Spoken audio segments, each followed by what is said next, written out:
Bubur Asyura, sunnah dan juga warisan. Kali ini, Poklan Channel akan membawakan kepada anda semua bagaimanakah cara bubur Asyura dibuat dan ianya diraikan pada setiap tahun.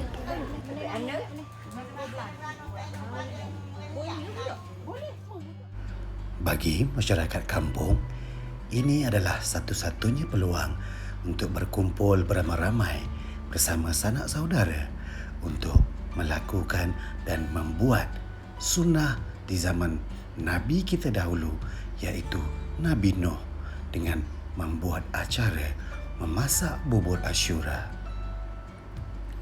Bubur Asyura sememangnya adalah warisan dan juga sunnah yang telah diwarisi dari nenek moyang kita, serta ianya adalah sunnah yang dilakukan oleh Nabi Nuh apabila kapal beliau terdampar setelah habis banjir besar.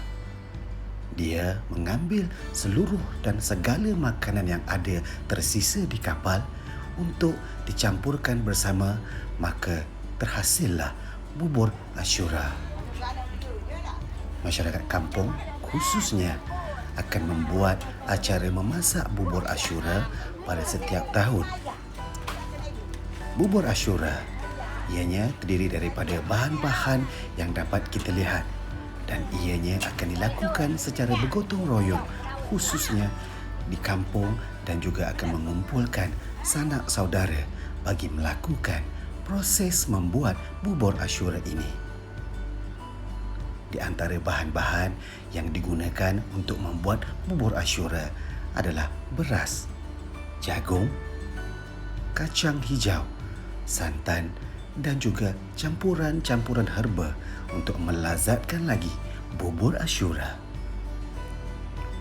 Jika di Pahang, bubur Asyura dibuat di dalam dua perisa, iaitu masin dan juga manis. Ini adalah kemeriahan dan juga ikatan mengeratkan lagi hubungan silaturahim di antara sanak saudara serta adik-beradik. Setiap kali tiba waktu untuk membuat bubur Asyura, adik-beradik, saudara mara dan sahabat handai akan berkumpul untuk bergotong royong bagi sama-sama membuat bubur Asyura.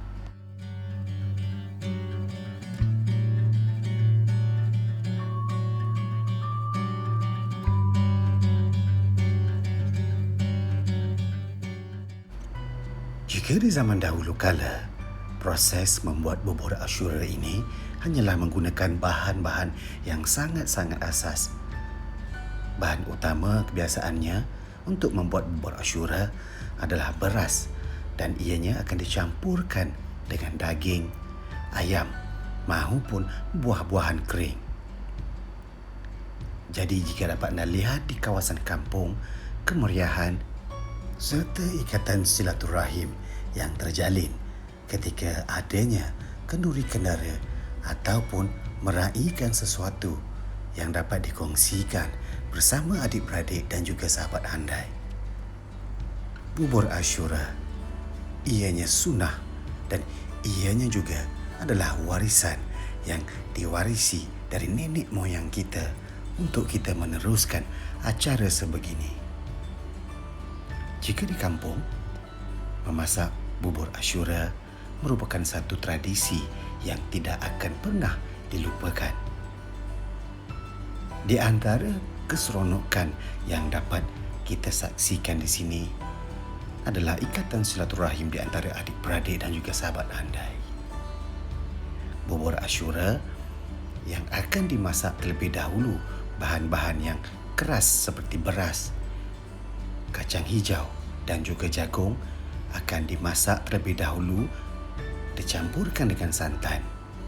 Ianya akan dimasak lebih kurang 1 ke 2 jam untuk memastikan bahan-bahan ini benar-benar lembut, dan ianya akan dicampurkan kembali dengan bahan-bahan lain yang telah sedia untuk dimasukkan bersama.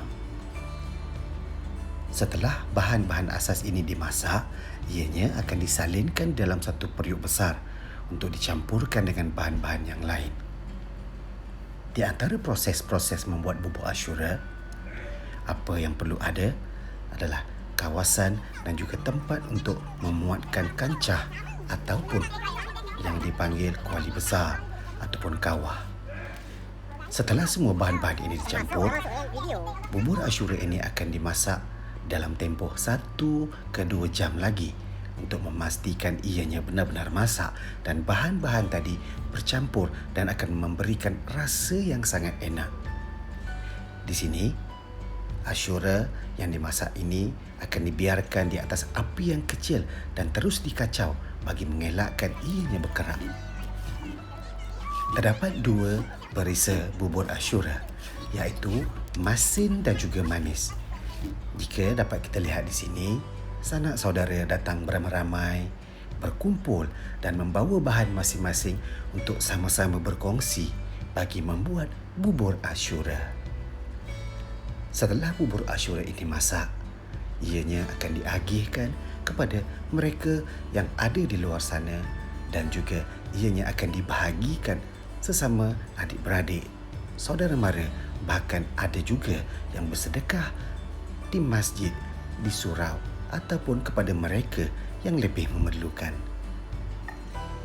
Begitulah keunikan dalam melakukan serta membuat proses memasak bubur Ashura. Kini bubur Ashura masin ini telah siap.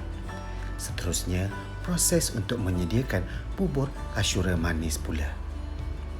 Ianya akan terus kekal di dalam memori kita, khususnya masyarakat kampung yang masih mengamalkan membuat bubur Ashura.